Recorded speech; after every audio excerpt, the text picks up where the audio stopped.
Hey y'all, welcome back to a new video, you guys. I know this video is getting recorded in real time because I made this whole welcome back video a while ago. My welcome back video was beginning of this year, January 2026, and I never posted it. And I was also like, I know I said I'm coming back, I'm back, a video every Sunday. That was 2 weeks ago. Last Sunday I did not post a video, so I already messed up. I need to be consistent. We're doing this, we need to be consistent. So what I'm gonna do is I'm recording this in real time because things have changed a little bit. So I picked up my camera and started recording this, trying to conceive fertility journey again, because my husband and I, we were in the process of starting IVF. Yeah, so we were in the process. I had my cystectomy surgery, laparoscopic cystectomy. I'm sorry if I'm pronouncing it wrong. August 7th of 2025. And after that surgery was also part of my whole process of trying to get pregnant. I took a couple years off of trying, and we were hoping that in the meantime, like, you know how when they say just stop thinking about it, and the moment you stop thinking about it, you're not stressing about it, it will happen. We were hoping that would happen during those 2 years. It didn't happen. And I wasn't having pain. I just was like, my period was late for the month of May 2025. My period was late. Went into June. My period was like 2 weeks late at that point, and we were so excited. Of course, we all know a missed period is the first sign of a pregnancy. So we were so excited because we wanted a baby for a minute at that point, and we were like, okay, finally we're pregnant. Took a couple pregnancy tests, negative. We waited 5 more days. That's why by the time I went to the doctor, I was already 2 weeks late. We waited a little bit longer, went to the doctor, and found out, instead of finding out that we were pregnant, we found out that the reason why is because I have a huge, I think what, 10-11 centimeter cyst on my left ovary, and they had to remove it because it was past the size where they could hope that it will go away. And also they did not want to risk that the weight of the cyst to damage my left ovary, because it was literally sitting on top of it. So yeah, so that's what happened. I ended up having surgery first week of August 7, 2025. And after that, my husband and I, we made peace with the fact that we probably will need IVF to get pregnant, IUI or IVF. So we started going to a fertility clinic. The first fertility clinic we were going to, honestly, I don't feel like they took us as serious as they should have. This one that we started going to, CRM Orlando, Center of Reproductive Medicine in Orlando, Florida. Oh, they are so good. They started like ordering tests for us, semen analysis for my husband, started putting us on supplements to help egg quality, sperm quality, all of that stuff, which I also feel like that's what contributed, although we did get pregnant on our own, that contributed in helping us getting pregnant. So yeah, so it was a little process between testing and everything. We started testing, I think our first consultation with CRM was around November 2025. We started testing officially, I want to say like first week of December. I had blood work, my husband had blood work, like everything. We also needed to do genetic testing, but we had those done already with the previous clinic that we went to, which was Brown Fertility. We went to them. We had our genetic testing through a company called Natera, Natera. So we were able to get those results and provide them to CRM, so we didn't have to do that again. So yeah, our last 2 IVF appointments were scheduled not two, last two IVF, like the process, our last two appointment for the process before we initially started. It was one was scheduled for April 15, another one was scheduled for April 17 of 2026. It was, one of them was to go over the whole IVF process, what we were about to start on, and the second one I believe was for like financials of the whole process, like to go over finances, costs and everything, medication and everything like that. So there was like, we were towards the last stretch before we started the process. And the week before that, Thursday, April 9th, I woke up and I'm like, no, okay, so a couple days before that, I was on FaceTime with my cousin, my best friends, my brothers, and I had ordered some Chinese food, and I couldn't wait for the Chinese food to get here. I was literally standing by the door waiting for Grubhub to drop my package, and they were cracking jokes on me. But Sunday, the week prior, we had like a whole like chill day. We ate dinner together at my house, watched African movies, and we had wine. Like, we were drinking wine. And so fast forward that Tuesday, we were on the phone and they were like, wow, the way you're going down on that Chinese, like, are you pregnant? Is this something you're not telling us? And I was laughing. I'm like, are y'all crazy? Do you think I would be drinking wine with y'all on Sunday if I'm pregnant? They're like, yeah, you right. Little did we know, little did we all know. So because at this point I didn't think I would get pregnant on my own. My husband and I, we made peace with, like, we started IVF. We're gonna have our baby through IVF. We're like, finally we're about to get started, because it's been testing. We're finally able to go over the last few things before we in the swing of things. So that Thursday, after they told me that, though, it was still on my mind, because I'm like, I love to eat, but it's a different type of appetite. And when I went to sleep, that sleep was hitting different, and my boobs started feeling so heavy. At the end of the day, when I take my bra off, it's like 2 bricks hitting my chest when my boobs are free from my bra. So I started thinking about it on Wednesday, but I didn't do anything about it. But Thursday morning I woke up and I think my period was due. I don't know if my period was due the day before that or the day after. And I had a few pregnancy tests from the previous month, because I believe I had a fake positive the month before in March. So I had a few pregnancy tests. I had clear blue, I had first response, and I even had the little strip you get from Amazon. I had like 3 different brands. So I started with the cheapest one. I started with the strip, and I saw a second line. So I grabbed my husband, he works nights, so he was still sleeping. So I grabbed all the tests, and I ran to my office. And we have a second bathroom that's between my office, my father-in-law room, and my daughter's room. My father-in-law went to work. My daughter was at school. I think I had already dropped her off. I dropped her off and I came back and laid back in the bed. So I FaceTimed my cousin and I'm like, is this the second line? She's like, it is. She's like, it is, girl, you pregnant. I'm like, no way. So I took the first response test.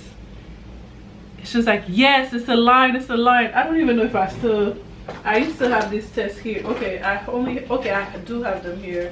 The clear blue I don't have in here. It's probably in my bedroom, because I used them for our announcement for social media. So April 9th.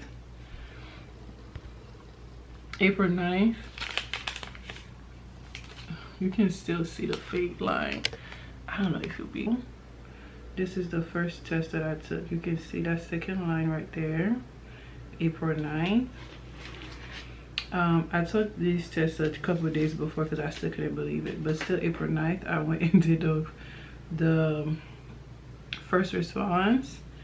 And it was 2 lines. Clearly, you can see 2 lines. At this point, my cousin is like, girl, stop taking this test with them lines. Let's take one that literally says the letters pregnant, not pregnant. So then that's when I went, grab my Clear Blue, because I mean, we know once Clear Blue out, we know. So yeah, and Clear Blue said pregnant, and I just slid down the wall in my bathroom and was just crying, because I was just so happy and just so excited, and I couldn't believe, like, you guys, this is a journey that started like what, towards the end of 2019, beginning of towards the end of 2020, like it started so long ago. It started like over 5 years ago. We took a couple breaks because we conceived our daughter on our own, so we just couldn't believe that we couldn't understand that secondary infertility thing. Like, how are we able to conceive on our own, and now we having issues again? Now we're having issues to conceive again, basically. So yeah, my husband woke up and I showed him the test. I just couldn't wait to do no elaborate like announcement. I showed him the test, and he just, like, his eyes was full of tears. At first he was like, "Are you pranking me, Sister Prank?" I'm like, I've never, when it comes to pregnancy stuff, I would never prank him like that, because it's something we both wanted. I feel like that would be such like a bad joke. I'm like, babe, I would never prank you about something like this. And he looked at me, he was like, yeah, it's true. We play pranks on each other, but never like that to that extent. So it's like, you're right, you would never, I don't think you would never do anything like that to me. And his eyes was full of tears. I found out at 4 weeks. After that, I kept going to my fertility CRM, my fertility clinic, CRM Orlando. They followed me until 8 weeks. I had 2 ultrasounds with them. The first ultrasound was to verify that it's a viable pregnancy, made sure I had the yolk sac and everything, and it was measuring fine. By my second appointment at 8 weeks, I had another ultrasound with them, and they located, I think my first ultrasound with them, appointments with them, but 2 ultrasound. My second ultrasound was at 8 weeks, and I heard my baby's heartbeat for the first time, and my husband and I were so emotional because it made everything so real. So that was at 8 weeks. Also, around the time I found out I was pregnant, I was in between OBGYN, so the OB that did my surgery and stuff, when I went back to schedule an appointment with her to follow my pregnancy, I don't know if it was my fault, I don't know, but I don't know if it was a miscommunication. She was under the understanding that I got pregnant through IVF. I was trying to explain I was in the process of IVF, got pregnant, that's why I was still being followed by my fertility clinic. But her office came back to me and they were like, oh, you need to submit all your IVF stuff and we have to review them and see if you'll be approved for an appointment. And I'm not gonna lie, that kind of like did not sit well with me. The lady on the phone was so rude, and I'm like, okay. So I just started looking at other OBs. That delayed me having my first OB appointment after I graduated out of CRM at my 8 weeks. After my 8 weeks appointment, I graduated out of CRM Orlando. So that kind of like pushed back and made me late for my first OB appointment. But I finally had my first OB appointment on Wednesday, June 10, a couple of days ago, and it was perfect. From the front office to the doctor to the nurse practitioner, everybody was so sweet, so nice, so understanding. I didn't feel rushed. I didn't feel like they were rushing. I had an ultrasound. I saw my baby moving, and yeah, so heard the heartbeat again, and I am so elated, so excited. I'm officially in my second trimester. I'm so happy. Now there's a couple of things that she did tell me at my appointment on Wednesday. Because of my age, I am 34 years old. By the time I give birth, I'll be 35. So there's a couple of tests that I think for the anatomy scan. I'm sorry guys, I have an accent, it's okay.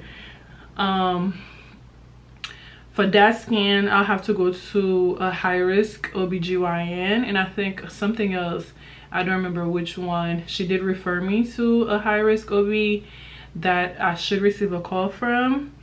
Also, I had to get my glucose test done early. I had my glucose test done yesterday. I had a whole bunch of tests done yesterday. I also had the genetic test done yesterday. So between a week to a week and a half from now, we should know our baby's gender. So excited. I was so set on team boy because my husband and I, we already have a daughter. But at this point, I just want a healthy baby. And I've been looking at boys' clothes. They're not as fun as girls' clothes, okay? Girls are so fun to dress, but I really want a boy because my daughter and my husband are like, and I want to have a little boy that's gonna be a mama's boy.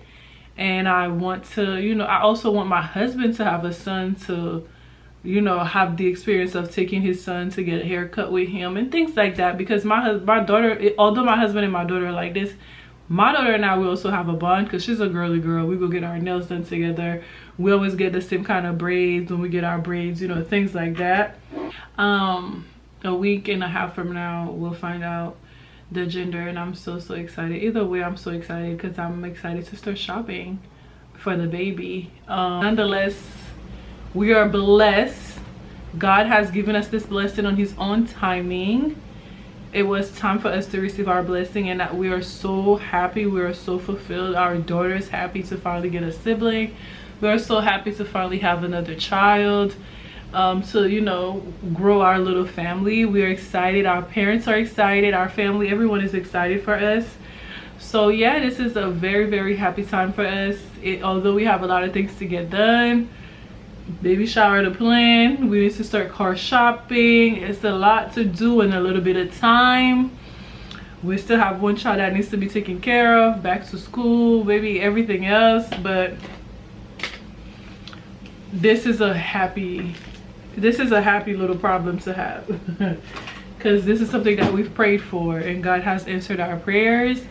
So yeah, you guys, so my husband and I are pregnant, we're expecting, and I'm so excited to share. So I'm gonna give you a little bump shot because your girl popped out. The stomach popped at 8 weeks, around like Mother's Day. Stomach popped, and maybe I was told this because this is not my first child. So stomach pop, child. We popped. We have popped. We have popped. When I see this belly, I can't believe that I'm really pregnant, but we popped. We have popped, baby.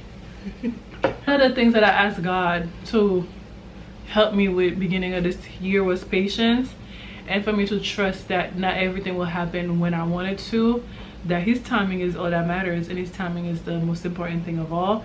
And he taught me that. He taught me to be still and to trust him and have faith and to trust his timing, and he'd give it to us when he felt like we were ready for it. So if he's giving it to us now, we must be ready for it. So that's why I have strength, I have faith that everything that we need to do by the time the baby get here will be done by God's grace, because everything will be done on his timing. This is his journey he's taking us through, and I'm just following his lead. Thank you, God. And thank you guys for watching. Tune in next week, next Sunday, a video every Sunday, you guys. Yeah, thank you. Bye.